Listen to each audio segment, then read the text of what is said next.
എല്ലാവർക്കും നമസ്കാരം. ഇന്നത്തെ പത്രവിശേഷത്തിലേക്ക് സ്വാഗതം. ഇന്നത്തെ ഏറ്റവും പ്രധാനപ്പെട്ട പത്രങ്ങളിലെ വാർത്ത എന്ന് പറയുന്നത്, ഒന്ന്, ഛത്തീസ്ഗഡിൽ 2 കന്യാസ്ത്രീകളെ റിമാൻഡ് ചെയ്തിരിക്കുന്നു. അറസ്റ്റ് ചെയ്ത് അവർക്ക് ജാമ്യമൊന്നും കിട്ടിയിട്ടില്ല, റിമാൻഡ് ചെയ്തിരിക്കുകയാണ്. ഇവരുടെ പേരിലുള്ള കുറ്റം എന്ന് പറഞ്ഞാൽ ഒന്ന് മനുഷ്യക്കടത്താണ്, മറ്റൊന്ന് നിർബന്ധിത മതപരിവർത്തനമാണ്. ഛത്തീസ്ഗഡിന്റെ കാര്യം നമുക്കറിയാം. ഛത്തീസ്ഗഡിൽ ഈ നിർബന്ധിത മതപരിവർത്തനം വളരെ ഗുരുതരമായ കുറ്റമാണ്. പിന്നീട് ഈ ഭാരതീയ ന്യായ സംഹിതയിലെ ഈ മനുഷ്യക്കടത്ത്, അത് പിന്നെ എല്ലാ ജില്ലകളിലും ബാധകമാണ്, എല്ലാ സംസ്ഥാനങ്ങളിലും ബാധകമാണ്. അപ്പൊ ഈ 2 കൊടും കൃത്യങ്ങൾ, രണ്ടും ക്രിമിനൽ ആക്ടിവിറ്റീസ് ആണ്. ഇത് ചെയ്തതിന്റെ പേരിലാണ് 2 കന്യാസ്ത്രീകളെ, മലയാളികളായ 2 കന്യാസ്ത്രീകളെ അവിടെ അറസ്റ്റ് ചെയ്ത് റിമാൻഡ് ചെയ്തിരിക്കുന്നത്. നാരായൺപൂരിൽ നിന്ന് എന്ന് പറഞ്ഞാൽ അവിടെ ഒരു ആദിവാസി മേഖലയാണ് കേട്ടോ ഛത്തീസ്ഗഡിലെ ആ ആദിവാസി മേഖലയിൽ നിന്ന് 3 പെൺകുട്ടികളെ അവരുടെ പ്രായത്തെ കുറിച്ച്, പ്രായപൂർത്തിയായ പെൺകുട്ടികളാണോ എന്നതിനെ കുറിച്ചൊക്കെ വിവിധങ്ങളായ റിപ്പോർട്ടുകളാണുള്ളത്. എന്തായാലും 18-19 വയസ്സ് എന്നൊക്കെയാണ് റിപ്പോർട്ടുകളിൽ കാണുന്നത്. 3 പെൺകുട്ടികളെ ഈ നാരായൺപൂർ ഗ്രാമത്തിൽ നിന്ന് അവരെ ആഗ്രയിലേക്ക് കൊണ്ടുപോവുകയാണ്, അവരുടെ സമ്മതമില്ലാതെ. അപ്പൊ അവരുടെ സമ്മതമില്ലാതെ അതിനാണല്ലോ മനുഷ്യക്കടത്ത് എന്ന് പറയുന്നത്. മനുഷ്യക്കടത്ത് എന്ന് പറയുന്നതിനെയാണ് സമ്മതമില്ലാതെ ഈ കുട്ടികളെ കടത്തിക്കൊണ്ടുപോവുക അവരുടേതായ ആവശ്യങ്ങൾക്ക് വേണ്ടി. അവരുടേതായ എന്ന് പറഞ്ഞാൽ ഈ തട്ടിക്കൊണ്ടുപോയവരുടെ ആവശ്യങ്ങൾക്ക് വേണ്ടി. അപ്പൊ ഈ കന്യാസ്ത്രീകളുടെ ആവശ്യം എന്ന് പറഞ്ഞാൽ മതപരിവർത്തനമാണ്, നിർബന്ധിത മതപരിവർത്തനമാണ്. അപ്പൊ നിർബന്ധിത മതപരിവർത്തനത്തിന് വേണ്ടിയിട്ട് 3 പെൺകുട്ടികളെ തട്ടിക്കൊണ്ടുപോകുന്നത് റെയിൽവേ സ്റ്റേഷനിൽ വെച്ചിട്ട് നമ്മുടെ ബജ്രംഗ് ദൾ പ്രവർത്തകര് അത് തടഞ്ഞു. അവര് പോലീസിനെ വിവരം അറിയിച്ചു, പോലീസ് എത്തി, റെയിൽവേ അധികൃതരെത്തി. കാരണം ഇവരുടെ അടുത്ത് തിരിച്ചറിയൽ രേഖകളൊന്നും ഉണ്ടായിരുന്നില്ല. ഇവരെ അറസ്റ്റ് ചെയ്തു. ഇത് കഴിഞ്ഞ വെള്ളിയാഴ്ചയാണ് സംഭവം. ഇന്നിപ്പോ ചൊവ്വാഴ്ചയായില്ലേ, വെള്ളി, ശനി, ഞായർ, തിങ്കൾ 5ാമത്തെ ദിവസമാണ്. പക്ഷേ മലയാളത്തിലെ പത്രങ്ങൾ മുഴുവൻ ഏറ്റവും വലിയ വാർത്ത എന്ന് പറയുന്നത് ഇതാണ്. ഇവിടെ സംഭവങ്ങളിലേക്കല്ല വരുന്നു പോകുന്നത്. ഇവരുടെ ഏറ്റവും പ്രധാന പ്രശ്നം എന്ന് പറഞ്ഞാൽ BJP ആക്രമിക്കാനുള്ളൊരു വഴി കിട്ടിയിരിക്കുന്നു. നേരത്തെ നമുക്കൊക്കെ അറിയാലോ, മണിപ്പൂരിൽ 2 ഗോത്രങ്ങൾ തമ്മിലുണ്ടായ കലാപങ്ങൾ മാത്രമല്ല, എത്രയോ കാലം മുമ്പ് തുടങ്ങിയതാണ് അവിടുത്തെ ഈ ഗോത്രങ്ങൾ തമ്മിലുള്ള ഈ പോരാട്ടം എന്ന് പറയുന്നത്. നരേന്ദ്രമോദിയുടെ കാലത്തൊന്നുമല്ല. ഇവരുടെ വർത്തമാനം കേട്ടാൽ വിചാരിക്കും നരേന്ദ്രമോദി വന്നതോട് കൂടിയിട്ട് മണിപ്പൂരാകെ കത്തി. ആ രീതിയിലുള്ള നറേഷൻസ് ആണ് ഇവിടെ കോൺഗ്രസ്സുകാരും കമ്മ്യൂണിസ്റ്റുകാരും ഒക്കെ പ്രചരിപ്പിച്ചുകൊണ്ടിരുന്നത്. നമുക്കറിയാം. അതൊക്കെ പിന്നെ പൊളിഞ്ഞുപോയി.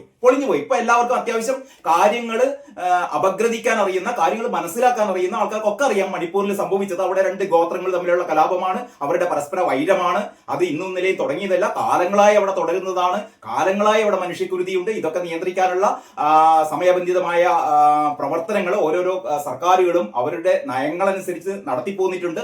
അതനുസരിച്ച് തന്നെ ഇപ്പോഴും അവിടെ കലാപം ശാന്തമാക്കിയിരിക്കുകയാണ്. പക്ഷെ ഇപ്പോഴും പറഞ്ഞുകൊണ്ടുവരുന്നത്, അല്ലെങ്കിൽ ഇവർ പ്രചരിപ്പിച്ചുകൊണ്ടിരിക്കുന്നത്, മണിപ്പൂരില് BJP-ക്കാര് ക്രിസ്ത്യാനികളെ ചുട്ടുകൊല്ലുന്നു.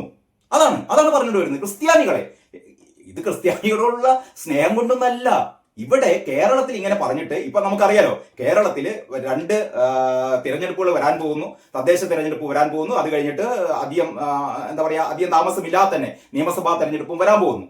ഈ 2 തിരഞ്ഞെടുപ്പിലും കോൺഗ്രസിനെ സംബന്ധിച്ചിടത്തോളം, CPM-നെ സംബന്ധിച്ചിടത്തോളം ഏറ്റവും ഉത്കണ്ഠാകുലമായ എന്ന് പറഞ്ഞാൽ എന്ത് സംഭവിക്കാൻ പോകുന്നതെന്ന് അറിയില്ല. കാരണം CPM-നെ സംബന്ധിച്ചിടത്തോളം അവർ ആഗ്രഹിക്കുന്നു മൂന്നാം തവണ അധികാരത്തിൽ വരണം എന്നുള്ള അവരുടെ ദുരാഗ്രഹം. അത് നടക്കാൻ പോകുന്നില്ല എന്ന് അന്തംഗമികൾക്ക് തന്നെ അറിയാം. അപ്പോഴാണ്, പണ്ടൊക്കെ എങ്ങനെയാണല്ലോ, CPM ഇല്ലെങ്കിൽ പിന്നെ കോൺഗ്രസ് ആണ്, കോൺഗ്രസ് പ്ലസ് ലീഗ്. അപ്പൊ UDF-കാർ കാത്തിരിക്കുന്നത്, ഷർട്ടും തയ്പ്പിച്ച് കാത്തിരിക്കുന്നുണ്ട് കുറെ എണ്ണം. മുഖ്യമന്ത്രി കുപ്പായവും തുന്നി കാത്തിരിക്കുകയാണ്. വി ഡി സതീശൻ മുതൽ ഇങ്ങോട്ടേക്കുള്ള രമേശ് ചെന്നിത്തലയും, പിന്നെന്താ പറയാ, പേരെടുത്ത് പറയുകയാണെങ്കിൽ അങ്ങനെ ഒരുപാട് ആൾക്കാരുണ്ട്. ചിലപ്പോൾ 5-ലൊന്നും ഒതുങ്ങില്ല. അങ്ങനെ ഒരുപാട് പേര് മുഖ്യമന്ത്രി ആവാൻ വേണ്ടി ആഗ്രഹിച്ചു കൊണ്ടിരിക്കുന്ന ഒരു ഭാഗം.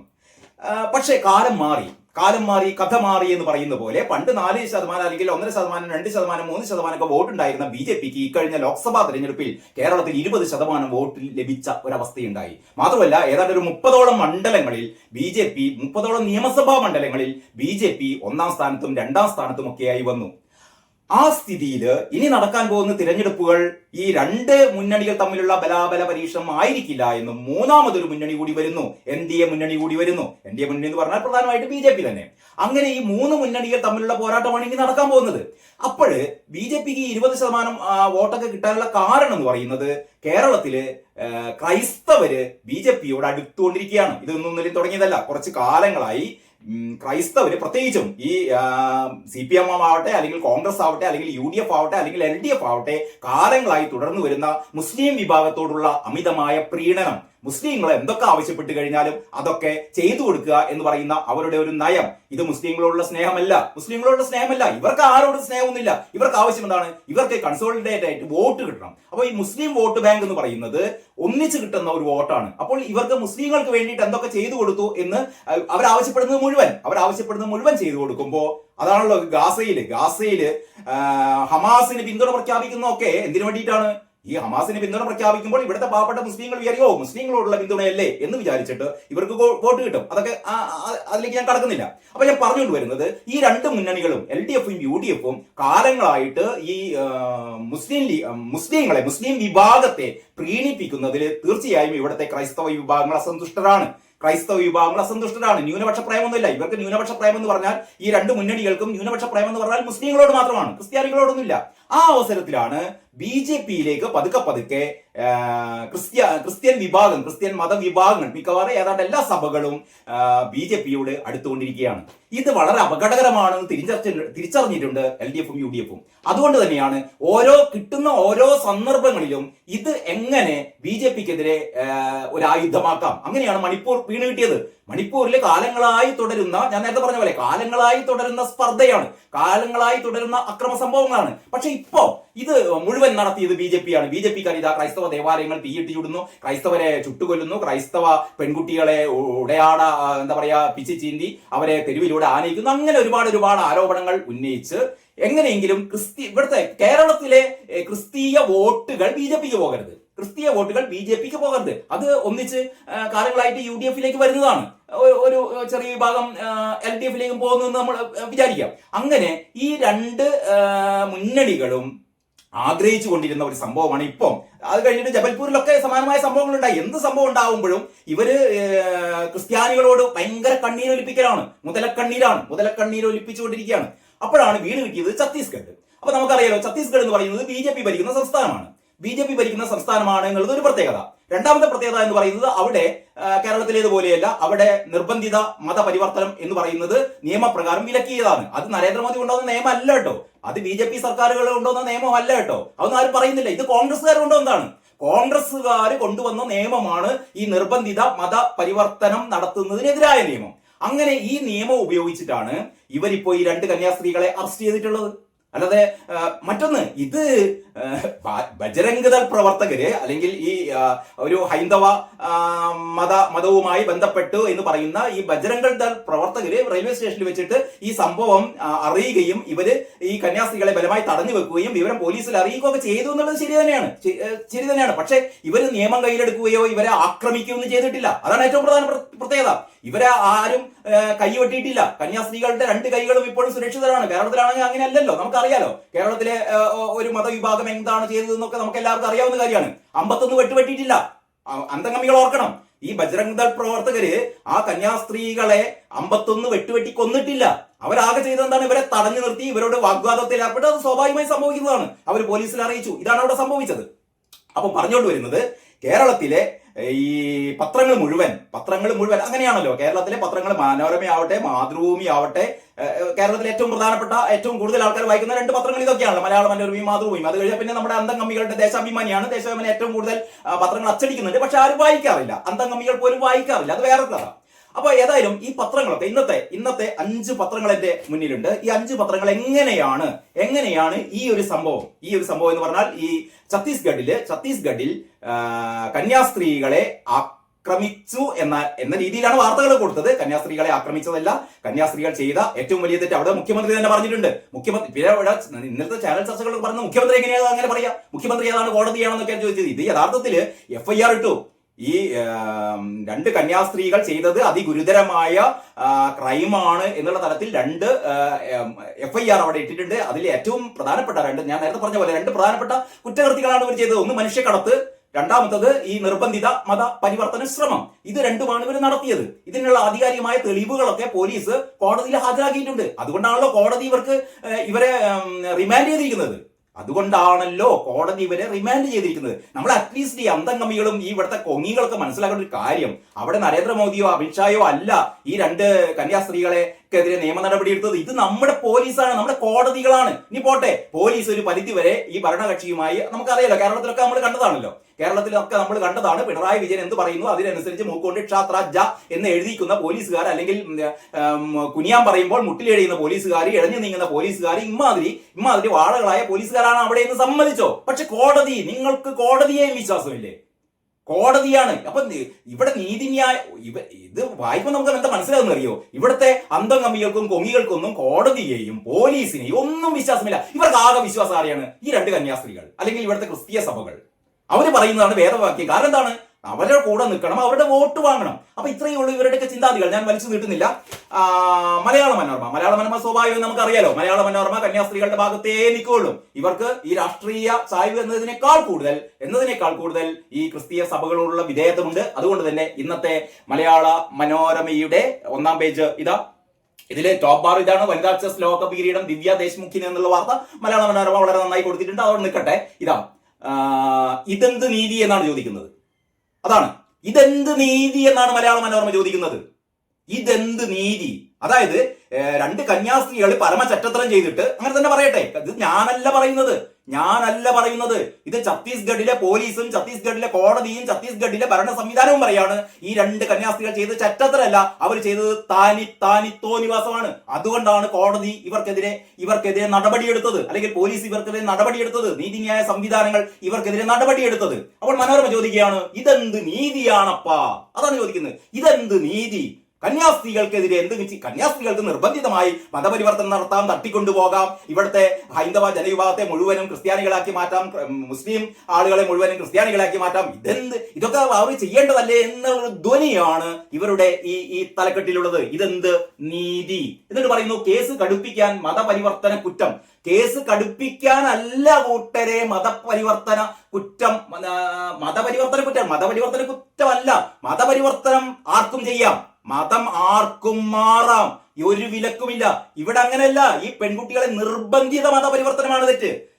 ഇത് ദേശാഭിമാനിയും വളരെ തെറ്റിദ്ധാരണ ജനകമായ വാർത്തകളാണ് കൊടുക്കുന്നത് കേട്ടോ. അപ്പം ഇതില് മുന്നിൽ നിൽക്കുന്നത് മനോരമ തന്നെയാണ്. അപ്പൊ മനോരമ പറയാണ്, കേസ് കടുപ്പിക്കാൻ മതപരിവർത്തന കുറ്റമല്ല, നിർബന്ധിത മതപരിവർത്തന കുറ്റമാണ് ഇവർക്കെതിരെ ചുമത്തിയത്. ഇത് കേസ് കടുപ്പിക്കാനല്ല, ആധികാരികമായ തെളിവുകളുടെ അടിസ്ഥാനത്തിലാണ് ഇത് ചെയ്തത്. ഇനി കോടതി കണ്ടെത്തട്ടെ. ഒരുപക്ഷെ വരും ദിവസങ്ങളിൽ വിചാരണ നടത്തി കോടതിക്ക് ബോധ്യപ്പെടുകയാണ് ഈ കന്യാസ്ത്രീകൾക്കെതിരായ ഈ കുറ്റങ്ങൾ ഇവർ ചെയ്തിട്ടില്ല, അല്ലെങ്കിൽ ഇത് കെട്ടിച്ചമച്ച ആരോപണങ്ങളാണ് എന്നൊക്കെയാണെങ്കിൽ ഇവർ വിട്ടയക്കട്ടെ. നമ്മൾ എന്തിനു ബേജാറാവുന്നു? അതാണ് എനിക്ക് മനസ്സിലാവാത്തത്.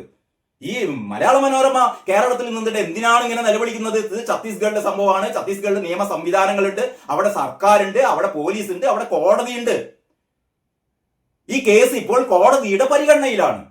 അവരുടെ നീതിന്യായ സംവിധാനങ്ങൾ തീരുമാനിക്കട്ടെ ഇവർ കുറ്റം ചെയ്തിട്ടുണ്ടോ ഇല്ലയോ എന്ന്. നമ്മൾ ഇവിടുന്ന് എന്തിനു നെഞ്ഞത്തടിച്ച് കറിയുന്നു? അപ്പൊ എല്ലാവർക്കും ഇത്തരത്തിലുള്ള ഓരോരോ ലക്ഷ്യങ്ങളാണ്. അതല്ലാതെ ഈ കന്യാസ്ത്രീകളോടുള്ള സ്നേഹമൊന്നുമല്ല. കാരണം മലയാള മനോരമയും കാത്തിരിക്കുന്നത് ഈ അടുത്ത തവണ കോൺഗ്രസിനെ അധികാരത്തിലേറ്റാനാണ്. ഇതെല്ലാവർക്കും അറിയാവുന്ന കാര്യമാണല്ലോ. കോൺഗ്രസിനെ എങ്ങനെയും അധികാരത്തിലേറ്റാനാണ് മനോരമ കാത്തിരിക്കുന്നത്. അപ്പോൾ കന്യാസ്ത്രീകളുടെ നേരെ ഒരുപാട് കണ്ണീരൊലിപ്പിച്ച് ഈ BJPയിലേക്ക് പോകുമായിരുന്ന, അല്ലെങ്കിൽ പോകാൻ സാധ്യതയുള്ള വോട്ടുകൾ എങ്ങനെയെങ്കിലും എവിടെ എത്തിക്കണം?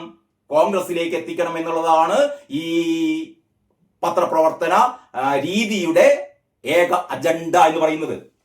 ഇനി പാർലമെന്റിൽ ആഞ്ഞടിച്ച MP-മാർ. പാർലമെന്റിൽ ഇന്ത്യയിൽ എന്തൊക്കെ പ്രശ്നങ്ങളുണ്ട്. പക്ഷെ ഇപ്പോഴത്തെ ഏറ്റവും വലിയ പ്രശ്നം എന്താണ്? രണ്ട് കന്യാസ്ത്രീകൾ ഈ അലമ്പ് പരിപാടി നടത്തിയ, ഈ നെറികെട്ട പരിപാടി നടത്തിയ ഈ രണ്ട് കന്യാസ്ത്രീകളെ എന്ത് ചെയ്യണം? രക്ഷിക്കണം. കേരളത്തിലും വ്യാപക പ്രതിഷേധം. കേരളത്തിലാണ്. ഛത്തീസ്ഗഡ് കഴിഞ്ഞാൽ പിന്നെ ഏറ്റവും വ്യാപക പ്രതിഷേധം കേരളത്തിലാണ്. കന്യാസ്ത്രീകൾ 4 ദിവസമായി ജയിലിൽ. പിടിച്ചെടുത്ത അമിത്ഷാ അല്ല, പിടിച്ചെടുത്ത നരേന്ദ്രമോദി അല്ല, ഇവിടുത്തെ BJP പ്രവർത്തകരല്ല, അല്ലെങ്കിൽ BJP എന്ന് പറയുന്ന പാർട്ടിയല്ല. ഇത് പിടിച്ചിട്ടത് ഇവിടുത്തെ നീതിന്യായ സംവിധാനമാണ്. ഓക്കെ, ഇതിന്റെ ഇൻട്രോ എങ്ങനെയാണ്? ഛത്തീസ്ഗഡിൽ അറസ്റ്റിലായ മലയാളി കന്യാസ്ത്രീകൾക്കെതിരെ ആദ്യ FIR-ൽ ഇല്ലാതിരുന്ന നിർബന്ധിത മതപരിവർത്തന കുറ്റം കേസ് കടുപ്പിക്കാൻ വെറും 1.25 മണിക്കൂറിന്റെ ഇടവേളയിൽ കൂട്ടിച്ചേർത്തു എന്നൊക്കെയാണ് മനോരമ പറയുന്നത്. നിർബന്ധിത മതപരിവർത്തനം FIR-ൽ ആദ്യം ഇല്ലായിരുന്നു അത്രേ, പിന്നെ അത് കൂട്ടിച്ചേർത്തു എന്നാണ് പറയുന്നത്. വെള്ളിയാഴ്ച വൈകുന്നേരം 3:30 കൈപ്പടയിൽ തയ്യാറാക്കിയ FIR-ൽ മനുഷ്യക്കടത്ത് കുറ്റം മാത്രമാണ് ഉണ്ടായിരുന്നതെങ്കിൽ വൈകിട്ട് 5:11 ഇട്ട പുതിയ FIR-ൽ ഛത്തീസ്ഗഡിലെ മതസ്വാതന്ത്ര്യവുമായി ബന്ധപ്പെട്ട 1968 നിയമപ്രകാരം, അതായത് കോൺഗ്രസ് കൊണ്ടുവന്ന ആ നിയമപ്രകാരം നിർബന്ധിത മതപരിവർത്തന കുറ്റം കൂടി ചുമത്തുകയായിരുന്നു. രണ്ടും ജാമ്യമില്ലാ വകുപ്പുകളാണ്. അങ്ങനെയാണ് ഇത് പറയുന്നത്. അങ്ങനെ ഇതാണ് ഇന്നത്തെ പത്രത്തിലെ ഏറ്റവും പ്രധാനപ്പെട്ട വാർത്ത എന്ന് പറയുന്നത്. രണ്ടാമത്തത് മലയാള മനോരമയുടെ 1-ാം പേജിൽ ആ ഒരു വാർത്തയുടെ സൂചനകളൊന്നുമില്ല, ഉള്ളിൽ ആവണം. അതായത് നമുക്കൊക്കെ അറിയാലോ, ഇന്ന് 29-ാം തീയതിയാണ്, ജൂലൈ മാസം 29-ാം തീയതി. കഴിഞ്ഞ വർഷം, ഒരു വർഷം മുമ്പ് ജൂലൈ മാസം 29-ാം തീയതി ഈ സമയം വരെയും മുണ്ടക്കൈ, ചൂരൽമല പ്രദേശങ്ങൾ വളരെ സാധാരണ നിലയിലായിരുന്നു. ഈ ദിവസം അർദ്ധരാത്രിയാണ് എന്ന് പറഞ്ഞാൽ ഒരു വർഷം മുമ്പുള്ള ജൂലൈ 29-ന് അർദ്ധരാത്രിയാണ് അവിടെ ഉരുൾപൊട്ടൽ ഉണ്ടാകുന്നതും 300ഓളം പേർ, സർക്കാരിന്റെ കണക്കനുസരിച്ച് 298 പേർ മരണമടയുന്നതും. ഒരു വർഷം ഉളുപ്പില്ലാത്ത പിണറായി സർക്കാർ മനസ്സിലാക്കണം. ഒരു വർഷം കഴിഞ്ഞിരിക്കുന്നു. നിങ്ങൾ എന്ത് ചെയ്തു? ചൂരൽമലയിലെയും മുണ്ടക്കൈയിലെയും ഈ ഉരുൾപൊട്ടലിൽ എല്ലാം നഷ്ടപ്പെട്ട ആയിരക്കണക്കിനല്ല, ആയിരത്തിലധികം അവിടുത്തെ ദുരന്തബാധിതരായ മനുഷ്യർ, ഏതാണ്ട് 700-800ഓളം പേർക്കാണ് അവരുടെ വീട് നഷ്ടപ്പെട്ടത്. അവർക്ക് വേണ്ടി നിങ്ങൾ എന്ത് ചെയ്തു? ഒരു വീട് ഒരു വർഷം കഴിഞ്ഞിട്ടും നിങ്ങൾക്ക് അവിടെ ഒരു മാതൃകാ വീട് പോലും നിർമ്മിക്കാൻ സാധിക്കാത്ത പിണറായി എന്ന് പറയുന്ന ഈ കാരണഭൂതം ഉളുപ്പുണ്ടെങ്കിൽ രാജിവെച്ച് പോകണട്ടോ.